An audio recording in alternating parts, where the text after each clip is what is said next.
A question that I often get asked by people who are interested in occupational therapy, such as pre-OT or even OT students who have accepted into OT school and have made it that far, is whether OT school is really worth it. Now, of course, like many things in life, there are like no one size fit all answers, and it really depend on your situation. However, I will go over the pros and cons of occupational therapy school compared to other healthcare professions, and at least provide you with more insight into the profession and whether it is worth it for you as a career choice. If you're new to this channel, my name is Jeff, the OT Dude. I create occupational therapy content not only on YouTube but also on my website and podcast. Have you checked out the links in the video description before? Let's get functional. The points I will cover in this video are time, cost, salary, commitment, and career satisfaction. When it comes to OT school, you can become either an occupational therapy assistant, which takes about 2 years, and to become an occupational therapist, it takes about 2.5 to 3 years. One thing you should know is that the profession is moving towards a degree mandate in which higher education will be required in order for you to practice both as an occupational therapy assistant and as an occupational therapist. This degree mandate, which is expected to occur after the year 2027, will require that the OT assistants obtain a bachelor's degree instead of an associate's degree, and to practice as an occupational therapist under this mandate. Currently, a master's degree is required for entry-level practice, but after this mandate, you'll be needing a doctorate's degree. So if you're watching this video before then, it will mean that schooling will take about generally 2 to 3 years, but afterward, it will be a little bit longer. So depending on your situation, going to school for 2 to 3 years may or may not be feasible. If you have young children or you're like a caregiver, say for your parents or grandparents, then that may require more of a commitment, right? And you may or may not be able to be a full-time student, and that can make it more difficult to go to occupational therapy school. However, if you can overcome that, such as finding childcare or find a caregiver, then it is entirely possible to make this happen. Another question that gets asked is whether you are able to work while you're in occupational therapy school, and the answer is definitely a yes. Now, as you're expected to be a full-time student, that means working a full-time job is going to be nearly impossible because of all the commitments you'll have, such as schoolwork, testing, studying for tests, group projects, field work. It takes a lot of time at certain points in the schedule, but part-time or gig work is definitely possible. I drove for Lyft or like Uber to make extra cash when I was an OT student. Nowadays, there are like so many jobs you can do even for gig work and they don't require a set schedule. So it's entirely possible to pick up jobs, especially when you need it and feel like you're short on cash. I'm talking about things like babysitting on care.com, dog walking apps, driving for Uber, delivery driver. And there's really a lot of more options these days. You can even become like a virtual assistant and work from home, doing creative work like graphic design or like designing websites, such as for platforms like Fiverr. Anyways, I wrote a detailed article on my website for ideas and suggestions of what you can do while you're in occupational therapy school. No matter what your background is or what your interests are, you can probably make some money doing gig work in the gig economy, or to, maintain your living or be able to sustain your studying in occupational therapy school. One downside is that taxes may be a little bit more complicated, so having a straightforward W-2 compared to getting like 1099s or that is one downside. But so on that subject, let's talk about cost. OT school costs include costs that you would think, such as tuition, books, etc., and can vary widely depending on the school you actually attend. For example, some state universities can be very affordable compared to other for-profit or non-profit private institutions. That's not to say private schools are a bad idea, but everyone's financial situation is different. For me, I went to a private school and it was a great experience, and I felt like I got the value of the education for the money that I paid for. When you look at the financials, it's not a simple answer because it depends, right, on your spending habits, how much debt you may currently have, what your credit score is, whether you're single or married or in a relationship, whether you live at home or with your parents or you have free rent, whether you live in an expensive location, the cost of living, social factors such as inflation. The list can be endless. For example, even now when we're in the pandemic and the demand for healthcare workers is really high, generally, that means job outlook is really good and job prospects are really good. The BLS or US Bureau of Labor and Statistics projects that the outlook for occupational therapy jobs is faster than average compared to other jobs, and that's really good. Of course, don't take out loans that you think are probably too high for you to pay back or impossible and you're like paying them until you're like 70 years old. There are many options to look into as well, such as scholarships. One thing to note is that while loan forgiveness is a thing, it's not as necessarily easy as like blogs and articles online may make it seem, and your situation may be different depending on where you live too. But as the salary for occupational therapy is quite competitive and pays pretty well for the healthcare industry, with your good financial habits and goals, it is entirely possible to pay off your student loan within a reasonable amount of time, even within a few years. And many of my classmates have done this.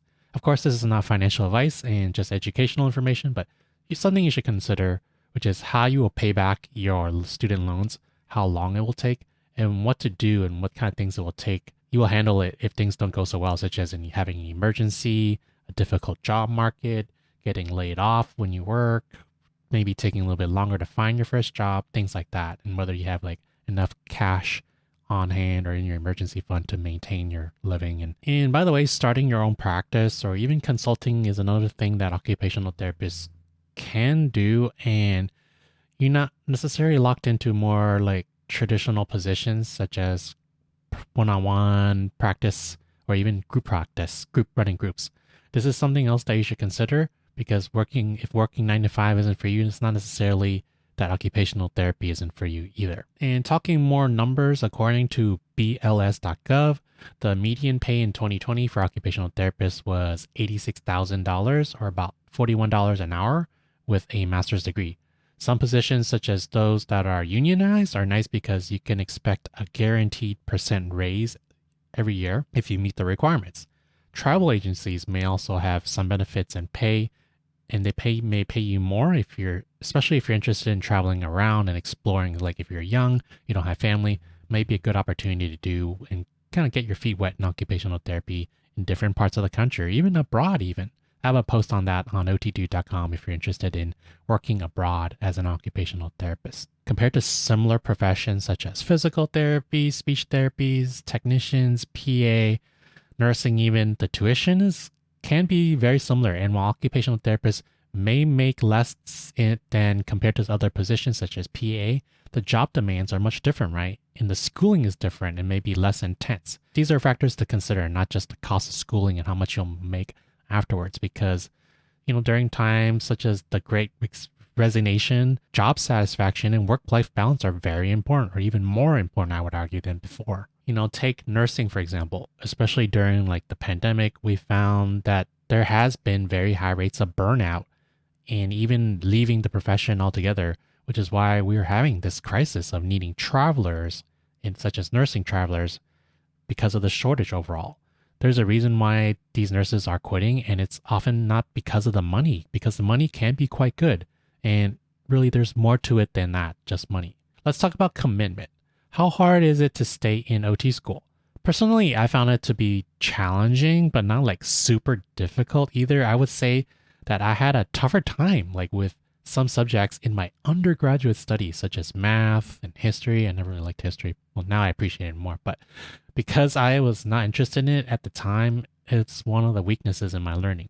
With occupational therapy school, many subjects are intuitive. And when you are in it specifically, I think, for your career and you have a clear direction of what you want to do, and that's to become an occupational therapist, I think it is much more easier to be more committed than dropping out of the program. While you are required to take a set curriculum, I find it all to be very interesting, from mental health to pediatrics to adult conditions. Of course, there is no guarantee you will not fail as life happens, right? And you never know. But this, of course, depends on the quality of your education, right? Like where you go to school, how your faculty and professors are, how the program is designed, and even your peers and how supportive they are may even affect that. So just because one OT school may not be as good does not mean that the profession is bad either. It could just as easily be the same for a PT program or a PA program or a nursing program. You just got to do your research for the schools, OT schools, even compared to PA schools, whatever you're looking at. Look at the graduation rate and the board passing rates. And when you're seriously considering, say, a specific occupational therapy school, to do more research into that. I have a video on doing specific research and things you should consider when considering an applying or even accepting an OT school and going there. And if you have your financial situation figured out, you don't need to like constantly stress about money, then good. You'll have time to study and go to classes, participate in things like group projects and attend clinicals, also known as fieldwork sites. Then you're much more likely to be successful in passing OT school and passing your boards and becoming an occupational therapist. But if your life is a little bit more unpredictable and more complicated, so to say, and there are more stress factors, then I would say you would probably have a more difficult time in any program, really, right? Be it OT, PT, nursing, speech, whatever career, until you can manage or figure these things out. And OT school prepares you to practice as a generalist, so you'll be able to work in settings such as mental health, pediatrics, and adults with physical disabilities or mental disabilities. OTs really specialize after they work in the field and do more continual education and go into a specific direction or interest area. You will learn a lot of the background in OT school knowledge, such as theory, in addition to the prerequisite courses that you take before OT school, which include things like anatomy and physiology. Keep in mind that if you did not necessarily enjoy your prerequisite courses such as anatomy as much, that's not to say that you won't find occupational therapy as a career fulfilling. My advice is to keep an open mind during OT school, even if you are set on, say, working with kids, because one, it will make you more successful in OT school, and two, you'll have a great thing about OT is that you can bounce around and change work settings even later on in your career. I know it's not necessarily easy, but it's definitely doable. I remember hearing my classmates saying like in OT school, they want to be working with kids. And then come graduation time or like I look on social media, they're like practicing in mental health or they're practicing with adults. So that's really, I think, a plus of OT school and a lot of similar professions as well, such as physical therapy. Now let's talk about career satisfaction.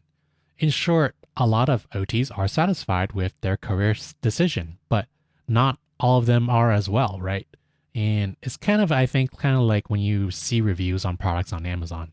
I think it's definitely more, there's probably more bias towards the negatives. Like if I'm happy with like a lot of products that I buy, like my phone, my camera, my backpack, but I don't write a positive review about it either, right? So I think a lot of these reviews are skewed. So similarly, when you go on like social media or you look on websites, those people who may be necessarily burned out or like posting negative things about a profession in general, maybe more people who are burned out, or it's not to say that you're not hearing positive things. I think the occupational therapy community, especially on social media, is really cool and supportive, but that may be one reason. Some people may get tired of what they're doing. They may have poor mental health, physical health. It could be anything affecting that individual who's not satisfied with the profession, even if it's occupational therapy. And occupational therapists can burn out just as much as doctors and nurses. But I think there are many benefits to working as an occupational therapist, and these include autonomy, flexibility in your scheduling, such as being able to work part-time or per diem,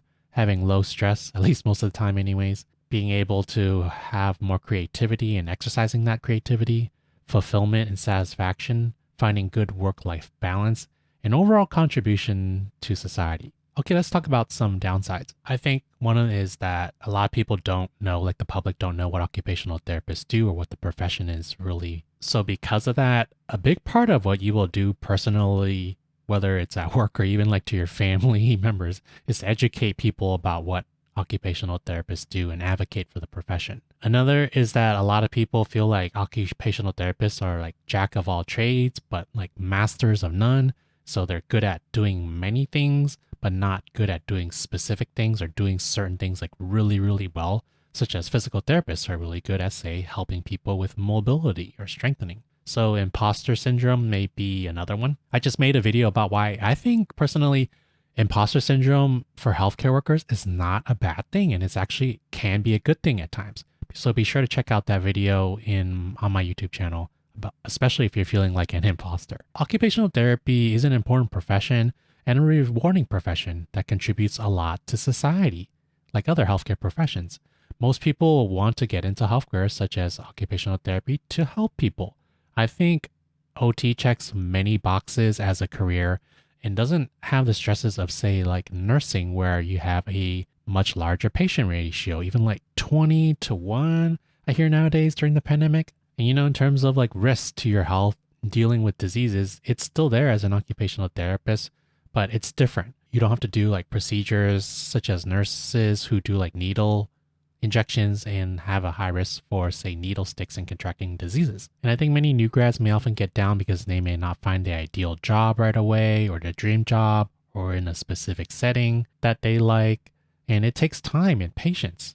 As long as you have an open mind, a good attitude, and patience, you will achieve your goals, I think, and get to where you want in the field and world of occupational therapy. It's definitely not as competitive compared to like PA and doctors, in my opinion. And one thing you should know is that overall, the OT community is overall very supportive, especially the student community, new grad community, and even for practitioners who've graduated and are occupational therapists. And we don't say like throw people under the bus or like have bullying compared to other professions. So to wrap it up, OT is a unique profession in healthcare. Like not many people know what we do, but because of what we do, to help people participate in occupations or activities that are actually meaningful to them. And that's very powerful, whether it's a mental crisis or for a child to participate and be successful in school, say with autism, or for like an adult who had just had a stroke to learn to shower or drive again. When you have a great community such as that of the occupational therapy profession, it really helps uplift you and keep you happy and have a fulfilling career. So I hope this helps. If you found this video helpful, give it a thumbs up and be sure to subscribe for more occupational therapy content. I'm Jeff, the OT Dude, and good luck.